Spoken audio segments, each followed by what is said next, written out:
Diplomacy, economy, narrative. India steps up pressure on Pakistan off the battlefield. India is making sure Pakistan pays for the Pahalgam terror attack, and not just by using military might this time. Sources say that the government's plan is to ensure that the isolation of Pakistan is complete. Nanan first, the diplomatic strike. Even as the cabinet meeting was on, government sources released some statistics to show that most countries in the world are as affected by Pakistan-stoked terror as India is. Pakistan-stoked terror is the big word. As per the date released, it tells the world that none of them have been spared by Pakistan. UK, the 2005 London bombings, Iran, Moscow concert hall attack in 2024, are some instances. As part of this diplomatic strategy, India is dialing world leaders to seek their support for any action plan. It's important that India isolates Pakistan and shows it as a rogue nation, sending out a message that no one should be ready to do business with it. But more importantly, in case of military action, India would expect the world to be with it. Nanan, these are trade secrets, but India has made it very clear that it has the prowess to take on Pakistan.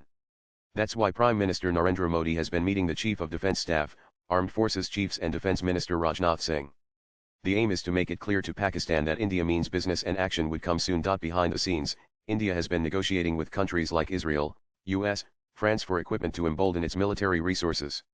Interestingly, when the PM sent the word that armed forces would decide the time and scale of operations, it was also a message to the world that India is not like Pakistan where the army calls the shots and that we are a democracy. Nanan, this is one of the most potent strikes on Pakistan.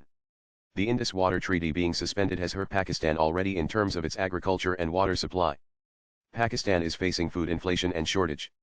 In the past 1 year, India-Pakistan trade has increased 4 times, but it has been tilted in favor of India, being export surplus. India exports life-saving drugs, pharma, fertilizers, and sugar.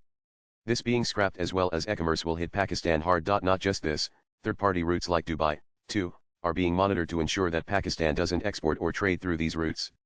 Dry dates, primarily produced in Pakistan, attract a steep 200% import duty when imported directly. However, exporters often route shipments through intermediary destinations such as Dubai to circumvent these duties. This is being addressed by Indian authorities, particularly in Gujarat, where dry date production is abundant.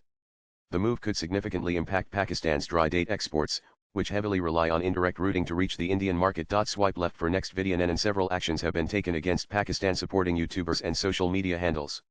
India's advisory is clear, that rules of restraint and credibility which apply to India's channels, apply to them as well. Apart from this, videos of past and present terror attacks stoked by Pakistan are also being curated to spread the word that Pakistan is peddling a false narrative and that this is the information dossier which exposes Pakistan as a rogue nation. Latest blogs.